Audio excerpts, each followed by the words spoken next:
All right, let me ask you something straight. Do you actually believe you need to spend 40, 50, even $60,000 to get a reliable SUV? Because that's exactly what dealerships want you to think. Monthly payments, depreciation the second you drive off the lot, a financing plan that keeps you coming back every 5 years like clockwork. But here's the thing, nobody tells you. And the dealerships are definitely not going to bring it up. There are used SUVs sitting on the market right now, all under $20,000, where the previous owners drove them to 200, 300,000 miles without a single major repair. Not luck, not a fluke, engineering. The kind of engineering that most new cars being sold today have already walked away from in the name of fuel economy numbers and feature lists nobody asked for. I've been around enough engines, enough repair bays, and enough forums full of high-mileage owners to know exactly which vehicles keep showing up at those numbers and which ones quietly disappear from the road before they ever get close. Today, I'm giving you exactly 7 of them, all under $20,000. Every single one with real-world documented proof of hitting 300,000 miles. And number 1 on this list. I'll tell you right now, after you hear it, you're going to want to go find one today. Let's get into it and find your next reliable SUV today. You don't need a new car loan to get a reliable SUV. You need the right information. Every vehicle on this list was chosen for one reason and one reason only. Documented real-world evidence of hitting 300,000 miles in the hands of regular owners who just drove them, maintained them, and refused to let them go. No sponsored picks, no brand deals, just the ones that keep showing up at high mileage when everything else has already been traded in or towed away.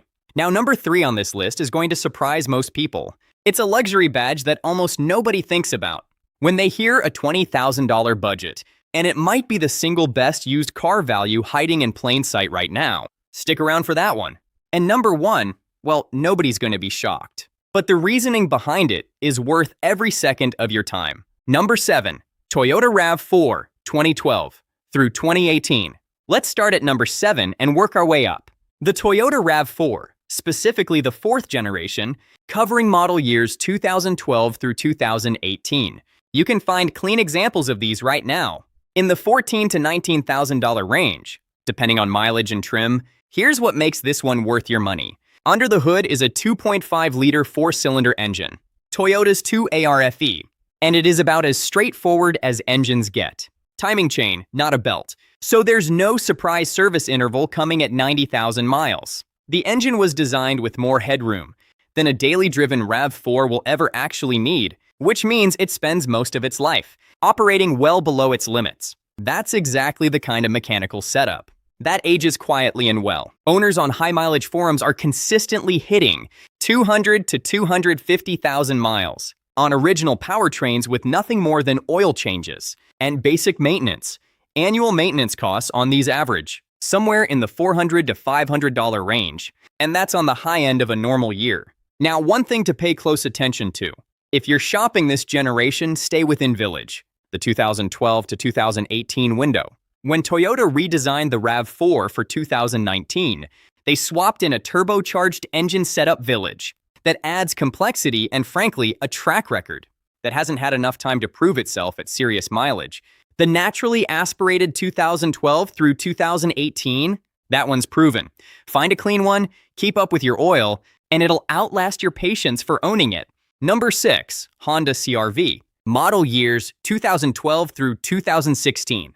Number 6 is the Honda CR-V, 4th generation, model years 2012 through 2016. Pricing on these vehicles right now at the local used car lot runs roughly $11,000 to $17,000. For a solid, well-maintained example, the engine in this generation is Honda's K24, a 2.4-liter 4-cylinder that has become something close to legendary on mechanic forums. It has been around for quite a long time, that every technician in the country has worked on one. Parts are cheap, available everywhere, and the engine itself was built with very tight tolerances that hold up through serious mileage without complaint. Average annual maintenance on a CR-V from this generation runs around $47 a year. That number gets repeated so often in owner communities that it almost sounds made up. But the hard data indeed backs it up. Owners who bought these 10 years ago are sitting at 220, 250,000 miles. They are frequently asking each other on online mechanic forums whether they should finally trade it in. And the answer they keep getting and accepting is no, just keep driving it. One critical thing to know before you shop. Avoid the 2017 and newer CR-V with the turbocharged 1.5-liter engine. That generation developed a well-documented oil dilution issue in colder climates that Honda took years to fully address. The 2012 through 2016 with the K24, no such drama. Mechanics describe working on it as genuinely boring. In this business, boring is the highest compliment that you can give a car engine. Number 5, Mazda CX-5, 2013 through 2016.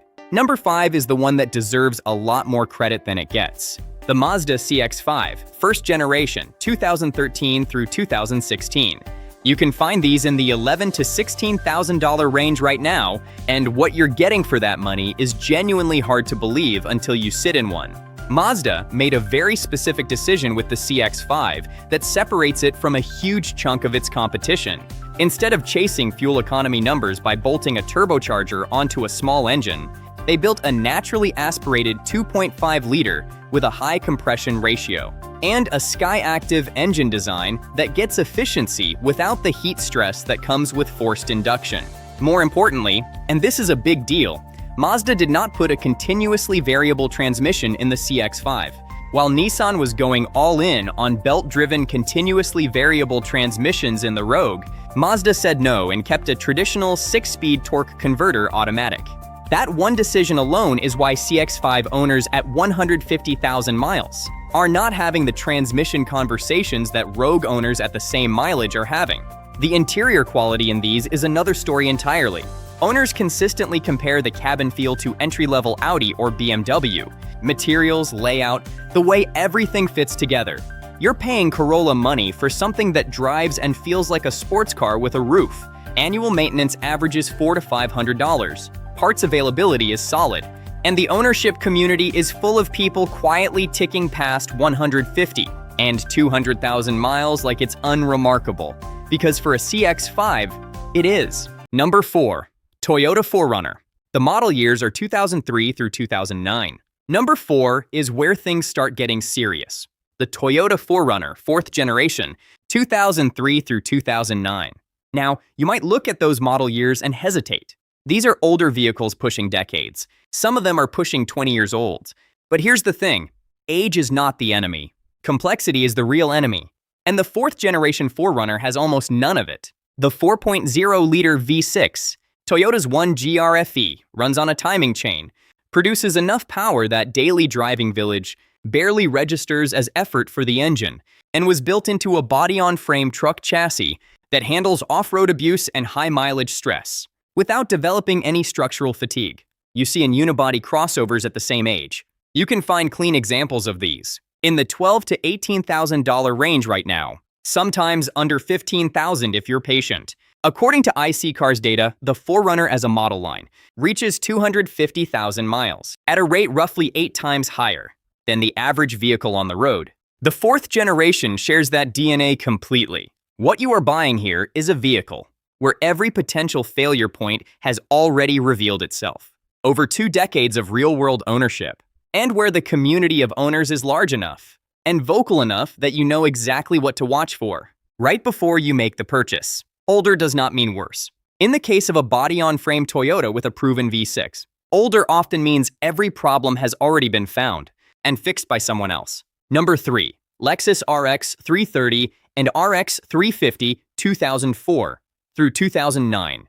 Number 3, and this is the one I mentioned at the top, the hidden gem that most people completely overlook the moment they hear a $20,000 budget. The Lexus RX 330 and RX 350, covering 2004 through 2009. Clean examples of these are sitting in the $12,000 to $18,000 range right now. Some lower if you look carefully. Here's the thing most people don't know about the Lexus RX from this era.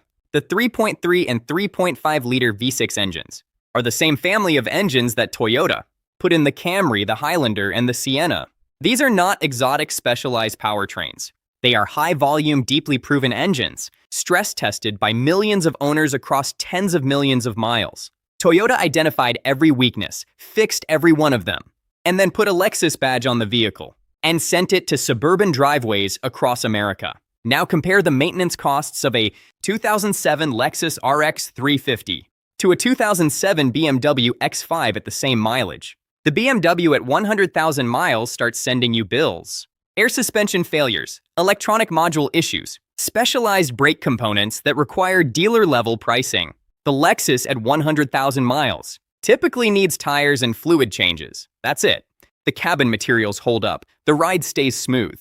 Owners describe driving one as a vehicle that simply works year after year without asking for much in return. You are getting Land Cruiser-level mechanical honesty with Lexus refinement at the price of a used Honda Accord.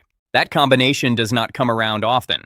When it does, smart buyers notice. Number 2 is the Toyota Highlander, 3rd generation, 2008 through 2013. Pricing right now lands in the $10,000 to $18,000 range depending on trim and whether you go with the standard V6 or the hybrid. Let's start with the standard version. The 3.5-liter V6 in this generation is shared directly with the Lexus RX from the same era. Same engine, same transmission architecture, same proven reliability track record, just wrapped in a more family-oriented package with 3 rows of seating. And that 3-row part matters because finding a genuinely reliable 3-row SUV under $20,000 is not easy. Most 3-row vehicles from this price range are where reliability goes to retire. Complex 3rd-row air conditioning systems, panoramic roofs that develop leaks, transmissions that were never really built for the weight they're being asked to move. The Highlander from this generation avoids all of that. Now, the hybrid version deserves its own moment. Toyota's hybrid system in the Highlander uses what sounds like a continuously variable transmission, but is actually a planetary gear set. No belts, no bands, no clutches, just gears. The same basic architecture Toyota has been running since the original Prius. Highlander hybrid owners are reporting 300,000 miles on original hybrid batteries. Regenerative braking means brake pads that last 100,000 miles instead of 40,000. A family of 7, 3 rows, and fuel economy that competes with mid-size sedans. You will not find that combination at this price point from anything else on the market. Number 1. Toyota 4Runner 2010 through 2014. And nobody is surprised. Number 1 is the Toyota 4Runner, 5th generation, 2010 through 2014. You can find solid examples of these right now in the $16,000 to $20,000 range, sometimes right at the edge of our budget if you're patient and willing to look. Here is what makes this the number 1 pick on a list about reliability and longevity at a real-world budget. The 4.0-liter V6 uses a timing chain, no replacement interval, no surprise $1,200 service, showing up at 90,000 miles. The 5-speed automatic transmission is considered over-engineered for the vehicle's weight by the mechanics who work on them. Over-engineered means it's doing less work than it was built to handle every single day. Less work means less wear. Less wear means it lasts. The body-on-frame construction means this is a truck, not a crossover pretending to be one. It handles the kind of mileage stress and off-road use that causes unibody crossovers to develop. Rattles, squeaks, and structural fatigue at 150,000 miles. The 4Runner just keeps going. The climate controls are physical knobs and buttons. No giant touchscreen that costs $3,000 to replace when it eventually fails. Everything is where you expect it and works the way you expect it to work. This generation of the 4Runner was in production for 14 years in essentially the same form. And that is not a weakness. That is the entire point. While every other manufacturer was chasing the next trend, adding turbocharged engines, 10-speed transmissions, and subscription features nobody needed, Toyota kept the 4Runner exactly where it was, and owners held onto them for exactly that reason. This is the cast iron skillet of SUVs. You buy it once, you take care of it, and it simply never stops working. Before we close out, one honorable mention that genuinely deserves a spot on this list, but didn't make it for one specific reason. The Subaru Forester, 4th generation, 2014 through 2017. The reason it's not in the main 7 is straightforward. Clean examples have been creeping above $20,000 in most markets, and this list has a hard ceiling. But if you find one priced right, do not walk away from it. Subaru fixed the head gasket issues that plagued older models when they redesigned the Forester for 2014. They moved to a timing chain setup and addressed the reliability concerns that gave earlier Subarus a complicated reputation. The symmetrical all-wheel drive system has been battle-tested for decades, across snow, mud, and everything in between. For anyone living in a climate where real all-wheel drive is a necessity, rather than a luxury, the Forester from this generation is worth hunting for, even if it pushes slightly past the $20,000 mark. The long-term ownership costs will more than make up for the extra few $100s at purchase. Here's the thing that ties all 7 of these together. Reliability at 300,000 miles is not an accident, and it's not luck. It's the result of specific engineering decisions, naturally aspirated engines instead of turbocharged ones, proven transmissions instead of continuously variable ones, shared platforms built in high volume where every flaw gets caught and corrected fast, and powertrains that spend their entire working lives operating well below their design limits. The dealership wants you to think you need a new car to get reliability. The data says otherwise. Buy the right used vehicle, stay on top of your maintenance, and the cost per mile on any of these 7 will beat a brand new SUV with a monthly payment attached to it every single time. If this helped you think differently about how you spend your car money, hit that like button and subscribe. We put out videos like this every week. See you in the next one.